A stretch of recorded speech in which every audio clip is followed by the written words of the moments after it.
It's my pleasure to welcome you to the Clark Howard Show, where our mission is to serve you and empower you so you make better financial decisions in your life.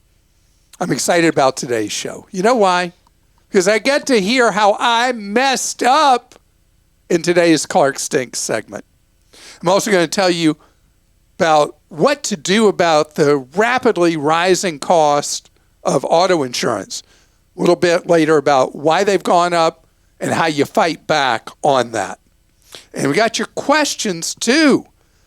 And if I can't get to your question, or there's one, you want specific one-on-one advice, know we're there to serve you 30 hours each week at the Team Clark Consumer Action Center. Available to you, these are Eastern time zone times, Monday through Friday, 10 in the morning till 4 in the afternoon at 636-49-CLARK. And now it's time for Clark Stinks. Clark, you're fine, but Christa stinks. She has a tendency to step on the end of the delightful Clark Stinks theme song and starts talking before it's finished. I usually like to dance a little jig if nobody's watching, and then she cuts it short and seriously puts a damper on me, busting a groove. Robert. So, Robert, I didn't do it this time just for you. Okay. Clark, you may not stink, but you've definitely got stubble. After reading about your silly habit of using a disposable razor for way longer than you should, I have a better tip. Buy a double-edged safety razor and put packs of replacement blades on your Amazon wish list. 100-count packs are not that expensive, and a few years back, I put my favorite brand on my wish list for Christmas. I have so many blades now, I'll likely never purchase blades out of necessity for the rest of my life. There are decent, inexpensive razors now on Amazon, but 15 years ago I splurged and bought a really nice made in Germany Merkur, I don't know if that's the way to pronounce it, razor, and I will have it forever. I'd also like to share that I don't buy shaving cream or shaving soap. I simply buy moisturizing bar soap from Sam's or Costco and lather up my face in the shower and shave there, and that's from Brian. So Brian, that's my middle name, although I spell it B-R-I-A-N. So I don't know if you've ever noticed, but I have trimmers, because last time this came up, I said I would try the inexpensive double blades, and I can't do them because it turns out I had to go have some neurological tests and see, and it's I forgot the term the doctor said. He said they mean nothing, the trimmers, but they mean that if you see, if you're watching us on YouTube, you can see how my hand shakes. So I can't not a good idea. I cannot change the double-edged blade without taking a chance that I would slice my finger. So I can't try the experiment. And should you shave with that too? With the shaky hand? I wouldn't think so. I shave with a shaky hand. That seems to be okay. But it's really funny because I had a guy the other day who got really freaked out when I was filling up my soft drink at a fountain, and my hand was shaking and the drink was shaking. And I had to explain to him, don't worry about me. I don't have any neurological disorder, and everything's okay. So if you ever seen me shake, no, it's not a big deal. I'm okay. Clark, if someone offered you a brand new car for $5,000, would you take it? Brand new car for $5,000? That sounds like a riddle. Probably because you'd assume for a new car to be that cheap, there must be some sort of catch, right? This is exactly the scenario you have promoted multiple times in regard to getting the $15 prescription glasses online. I am an optometry student who sees all sorts of glasses come into the clinic, and there are always problems with the glasses that are ordered online. Mostly the prescription is incorrect in the lenses, or the fitting measurements are off.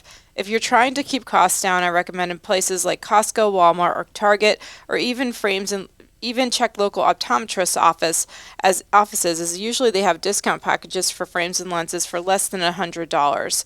Please do not forget that glasses and contacts are medical devices many people use all day, every day. They are worth more than the cost of a dinner out. And that one's from Aaron. We also got this. You guys really missed the mark when talking about getting your sunglasses at Ross or Dollar Tree. As a retired optician of over 40 years, I can tell you those cheap lenses will not protect your one and only pair of eyes against harmful UV light. The lenses in the cheap sunglasses are not made like prescription lenses. They are merely pressed into the frame and are subject to waves and distortion that can cause headaches. Polarized lenses are the way to go for sunglasses, Keith. Keith, so let me deal with these in reverse order. So Keith, it was not comprehensive. We only tested 10 pair, but in my TV work, we actually had the cheap sunglasses checked out. We didn't have any from Dollar Tree, but a lot of very inexpensive, $5, $6. Most we spent was $10 on a pair of sunglasses. And there were 10 that we tested. All 10 were absolutely fine for protecting from UV. And so we did not find the problem that you saw as a retired optician. We found that the sunglasses in 10 is not a representative comprehensive sample, but we expected to find what you said, that many of them would not be okay. They were okay. Second thing, from the optometry student who was asking about, Aaron was talking about buying the ultra inexpensive glasses from Zenni, and the Zenni lookalikes are contenders. I'm not a medical professional, and I really have to defer to your wisdom on that. Consumer Reports has said that Zenni is A-OK and offers very good service, and they're near the top of their recommendations for eyeglasses. I can imagine, too. I don't want to disagree with her, but if you're coming into a clinic with those glasses, it's likely because something's wrong. So, I mean, there are probably a lot of people who don't end up coming in. I recently heard you say that to turbocharge one's credit score, one should hold spending to 7% of available credit.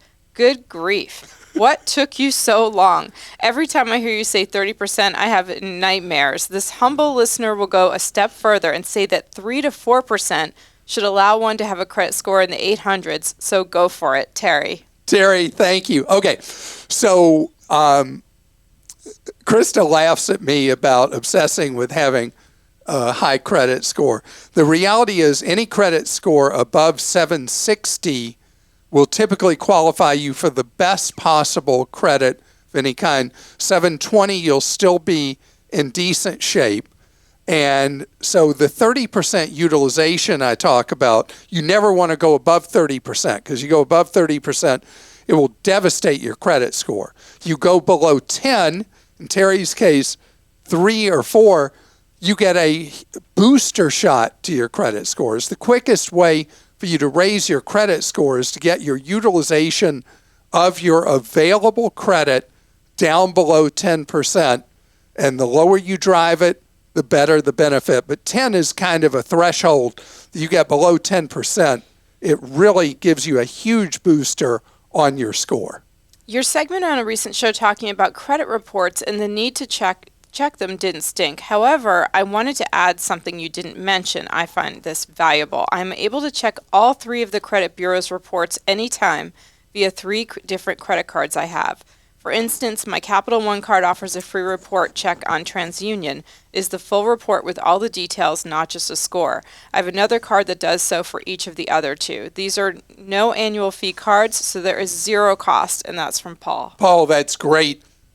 In fact, I just yesterday, when I was on one of my credit card websites, I just checked. They use FICO, not Vantage. And my FICO was 769, so it's down from where it was. But you're able, with these websites, some you're able to see your actual full report. Many you're just able to see your credit score. And some will use Vantage, which is kind of a disadvantage. And others will use the real FICO score, which is the one that really counts. I recently heard Clark talk to someone about going out of the country to have dental work done. I think one of those options Clark should have talked about was going to a dental school in the U.S. I have been going to the Midwestern Dental School for 2 years and could not be happier with the service.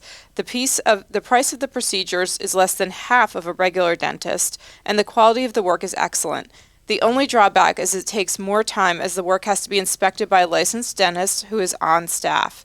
For example, I got a root canal and crown for $750 compared to a regular dentist, where it would have been over $2,000. I would never go to Mexico for dental work, Kathy. Kathy, thank you. And how I've never mentioned that when I have a niece who's in dental school who does exactly what you're talking about with a professor who's a licensed dentist observing her doing the work. And for the people who go to the dental school clinic she goes to, the care is so inexpensive, and it's how dental students learn so they can go out and hang a shingle someday. My family has been in the hotel business my whole life. We own and operate multiple hotels in the Midwest. You are correct that it has been difficult for our industry to keep up with the wage increases. What you didn't articulate properly was that our industry has not been able to increase revenues as quickly as our expenses have increased. Linens, soaps, shampoos, breakfast, insurance, interest rates, everything else. Adding massive wage increases isn't an option for many operators right now, especially in markets that still have COVID restrictions. Most limited service hotels are owned by small businesses, so I would not group them into your REIT generalization. Thanks for all you do, Barry. Barry, thank you for the perspective of hotels that are owned, that are family owned, and the financial pressures you're facing. We talk a lot, not on the podcast, about the financial pressures that small businesses are facing. And it's part of what informs what we talk about, because I'm so into entrepreneurs. And you bring up a really valid point that as a hotel owner, you're feeling cost pressures from every direction. The only good news in the hotel business is that the average nightly rate has gone way up this year in most parts of the country. You had a question from a person who had been renting the same house for 16 years and wasn't given back their deposit. Instead of asking pertinent questions like, in the 16 years, did the landlord ever repaint or recarpet or make any improvements to the house, you put the fault back on the renter. Clark, after living somewhere for 16 years, you should know that any house will have habitability issues. And there are supposed to be... Don't ask me to say that word 3 times. I won't be able to. And those are supposed to be addressed by the landlord, not the renter. The renter was clearly a good tenant and had no issues. If anything, after 16 years, the landlord should have paid the tenant a fee for all the years of his good tenancy. You really missed the ball on this one, Ken. Ken, thank you. You know, it's interesting you bring up that question. That question bothered me on so many levels, and I mean, goes unstated. The landlord's a jerk in a case like this. I mean, come on. We have tenants that are not the best people. We have landlords that aren't the best people. This case, the landlord, unless we didn't hear a fair version of events, because we were hearing from the tenant side, the landlord was a jerk. You are allowed reasonable wear and tear. Landlord's not allowed to hold you responsible for reasonable wear and tear, only extraordinary damage to a property. In this case, the landlord was just not playing fair or right, and it is a problem that comes up from time to time, and that's why it's so important as a tenant that you document fully the condition of a place before you move in. And anything that's wrong, you got pictures of, it's noted on the move-in inspection report. And when you move out, you've got to get that place spotless, clean. Anything that's broken, fix it yourself or get somebody to fix it, because it'll cost you a lot less money than what the landlord will ultimately charge you debiting from a security deposit. And document the condition of the place when you leave. And get the landlord there for a move-out inspection report when you are moving out, because you want the documentation if you have to go fight with that landlord to get your money back. So straight ahead, I want to say I appreciate you taking the time to point that out, because my answer to that question bothered me later. I thought about it later. You thought I stink. Huh? Did you think I stink? I did stink on that. No, you didn't. I did. I did not do an adequate job answering that question, and it kind of stuck with me that I didn't. So I'm Did you glad write you that gave Clark me. stinks in? Huh? Did you write that Clark stinks? I did yourself? not write in the Clark stinks on myself. Maybe I should have. So straight ahead. This is not a laughing matter. When you get your auto insurance renewal, yikes, the premiums are bad, scary, like Halloween, Christa's favorite holiday, her birthday, but it's a trick, not a treat, when that auto insurance bill comes. We're going to talk about what you do about the rapidly rising cost of auto insurance. Cost of auto insurance has been going up in much of the country for a variety of reasons. Florida, our third most populous state at this point, fourth, whatever, has a terrible problem with the cost of auto insurance because it's lawsuit heaven. You drive down I-95 on the East Coast, I-75 on the West Coast of Florida, and there's a billboard every second and a half, it feels like, and there'll be people smiling, I got my check, look at this, got my check. It's treated as if it's a lottery being in an accident in Florida. And, you know, insurance is regulated by each of the states, and there are states that are lawsuit happy, like Florida, and there are those that are more restricted. And in turn, in states where it's really easy to sue people just because the cost of auto insurance goes way up. In addition, you noticed people don't drive as well as they did pre-COVID. Something happened in our brains, and all over the country, people talk about how drivers have been more aggressive after the COVID. COVID was dramatic, traumatic, caused a lot of mental anguish, anxiety, mental illness, and aggression in people and frustration, and they're taking it out behind the wheel. And it's led to more accidents, more serious accidents. So auto insurers, you know, the part of what makes the premiums go up is those things, the accident rates. You know what else makes them go up? Right now it costs a lot more to repair a vehicle, and if one's totaled, what you get for it, a lot more from the insurer. I was talking to someone who was in an accident where the vehicle was totaled out by the insurer, and she was asking, was the amount offered by the insurer fair?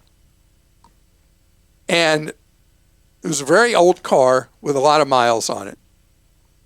And I went online, and man, I was sure the insurer was paying too much money on that claim. Not too little, too much. And I put it through two of the things where you can estimate current value of a vehicle, and the insurer was right on the money and paying much more than that vehicle would have cost totaled out than pre-COVID. But because we're in the midst of this continuing, although lessening shortage, which is why used car prices have been trending down after having gone up, what they go up 70% or something, some huge amount, starting to come down some. But auto insurers having to pay claims when a vehicle totals out, they're having to pay a lot more. When one's repaired, the cost of body shop repairs have gone up. And so there's lots of pressures, cost pressures on the insurer. So on our side, where can we make a difference? One of them has been controversial since it started more than 15 years ago with Progressive Insurance as an experiment, now is widely done, and that's if you allow the insurer to track how you drive. If you're not driving like one of these crazy people, how they're driving now with this reckless aggressiveness on the roads, and you're just tootling along if you allow the telematics in the vehicle, where the insurer tracks you on with an app on your cell phone or a device they plug in to the car, and you are really driving cautiously, it will save you a decent amount of money, no doubt. Other things you got to do, shop your insurance. I told you before about how Allstate was very unhappy with their financial performance, and the Allstate execs were telling the financial community how aggressive they were going to be raising rates. And they've been doing it. So if you're an Allstate insured, you may be a sitting duck for much higher premiums. But this is not just to pick on Allstate. With any insurer, you see a big premium increase. Insurers rate people differently. They're looking for different pricing in different markets. Shopping your auto insurance, really, really important. Make sure you're getting the same quote in terms of getting the same coverage limits as you shop around. And speaking of that, when you are reshopping your auto insurance, raise your deductible as high as insurers will allow. You don't want to make a claim for $300 anyway, or $500. You don't want that $250 deductible. You don't want that $500 deductible. A lot of insurers, you get a decent premium cut if you go to a grand. And a grand will be okay typically with, if you have an auto loan, whoever your vehicle loan is with. So those coverages that you have matter. And one of them that's very important, if you have a decent amount of assets, it's going to cost you more. Make sure you have sufficient liability coverage with your insurer. Liability coverage is an area where people neglect at their peril. I shared with you last year a story about a very successful surgeon who ended up bankrupt because he had state minimums on his insurance, and his teenage daughter had a wreck that was a catastrophic wreck, and the judgment was huge, and it forced the doctor into bankruptcy. You want to make sure if you've got decent assets that you got decent coverage. Again, that will cost you in the short term, may save you big money in the long term. Christa? Molly in Florida wrote in, my daughter is about to turn 15. My father-in-law has been hanging on to his old Accord so he can gift it to her for her 16th birthday. My husband and I have serious concerns that this car may be a money pit. I'm not a mechanic, but the car's engine sounds like it's dying a slow and painful death. It also has some rust from many winters in the Northeast. Every year it sits idle in his garage increases my anxiety about her driving it. Should we accept the car and pay for the necessary repairs, or should we help her purchase something pre-owned but more reliable? Okay, so, Molly, please. I don't know what else goes on with your father-in-law, but I'd be grateful to your father-in-law and say thank you very much and accept the Honda Accord. Honda Accords are one of the most sought-after used vehicle purchases you can make because they have a good record of extreme longevity. Accept it graciously, and there are independent mechanics in any mid-size or large market. There are independent mechanics that are Toyota-only mechanics, Honda-only mechanics, Nissan-only mechanics, Mercedes-only mechanics. You want to go to a specialty independent shop, not to the service bays of a dealership. And you want to have a relationship with that independent shop. You can have them do an eval. If they tell you, yes, you're right, this Accord is nothing but trouble, you sell it and give the money back to your father-in-law if he wants it back, or give the money. If he says, nope, you keep the money, use it to buy something for my granddaughter, then you use that money plus whatever money you'd put in to do so. But this is a case, you're looking at a gift horse in the mouth because the Honda should, without breaking a sweat, go to 250,000 miles. John in Oregon says, my insurance company requires me to add my daughter, who has a learner's permit, to my insurance policy. When I try to update my policy online, they require my daughter's social security number. The only way I can add her to my policy is to give them my daughter's number, and I feel uncomfortable with doing that. Completely common with insurance that you supply the social security number on every insured. It is considered to be a legitimate use of a social security number. Now, let me tell you why they do it, John. Most insurers set your rates as one of the key factors. They set your rates, not how you drive, but what your credit score is. So they all want your credit score, and even in the case of a minor child, they get it in their system because ultimately, and most states permit this, the insurer will set those rates first based on credit score, second based on how you drive. It's weird, but that's what they do.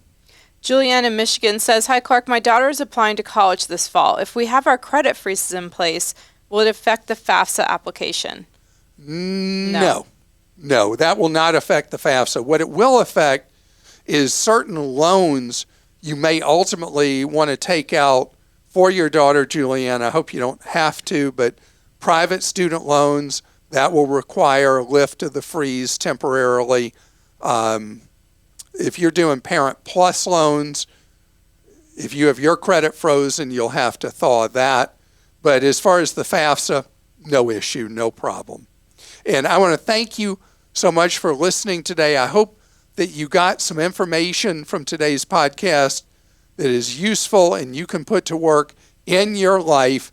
And Christa, you can step on the Clark Stink Sounder whenever you want. But I really think we need a Clarkonomic sounder too. Okay. We need to negotiate on that. All right. Have a great day.